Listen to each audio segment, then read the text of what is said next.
Hey, nieces and nephews, it's your favorite auntie, Monique Judge, and this is Auntie Unfiltered.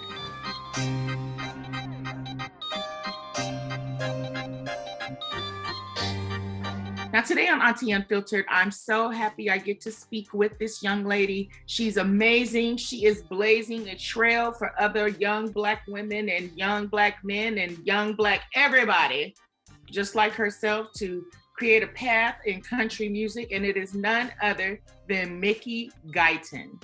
So Mickey, you're hosting the CMAs this year. I mean, girl, you are breaking some records and you're doing big things. And as a Black woman, right? You are creating this path in country music. Let's talk about it. Yeah. Well, I've been pursuing music for a long time, and I was trying so hard just to be accepted in this genre versus just accepting who I am and knowing that I'll have a fan base that finds me just being who I am. And not only that, I knew that it was important for me to be in this genre being a Black woman, but I didn't really understand the importance of it until I started opening and holding that door open for other Black women in this genre. And I realized that it's not enough for just one of us to make it. Every single one that I meet needs to come in that door with me. We are walking through this door together. No matter where we're at in our careers, we are going to walk through that door together. And I'm seeing the change since I've done that. Do you feel like you're carrying a weight, or do you feel like, this is your path and your ministry and you were meant to do this? I feel both of those. I feel a weight because there are days that it gets really, really heavy. But then I do feel like it is my ministry and it is my destiny.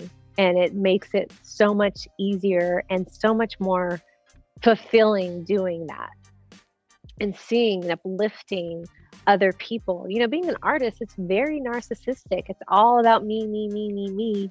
But when you can turn that around and make it about we, it's just so much more fulfilling. And to watch it happening before my eyes, I can't even tell you. And that is not just in front of the camera, that is behind the scenes too. Right. Like at the ACM Awards, there's a Black woman that is writing for the show that people probably don't even know. And that is from the work that we've been putting in. It's from the ACM Diversity Task Force that I'm a part of. You have an amazing voice. You are an amazing talent.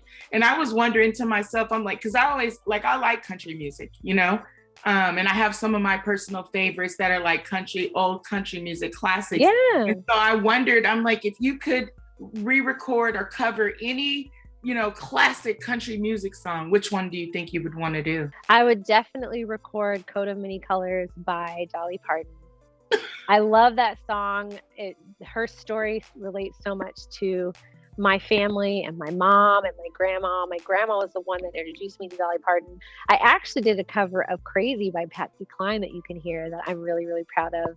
I love her. Those are some people that I would cover. I love Crazy. Patsy Cline. Love it. You should listen to it. It's good. I'm really proud of it. Well, now I'm going to go look for it because that's amazing, right? Dolly Parton and Patsy Cline for me are like... they're all things. They are all things. They are karaoke standards for me. You know what I'm saying? Yes. Yes. I would love to see you do Jolene. Or 9 to 5. 9 to 5. I love that. 9 to 5. Yes. Have you ever had the opportunity to meet Dolly Parton? Yes, I have. Gail King made that a possibility for me. She knew I loved Dolly Parton, and she was doing an interview for Dolly here in Nashville, and unbeknownst to me, invited me to the studio. So I'm thinking I'm doing a follow-up interview with her. And I was sitting there, and all of a sudden this little tiny waist, big boob woman comes around the corner. And I was like, oh my God, Dolly. And she had on her lace front wig, and I was so here for it. And I just, I love her.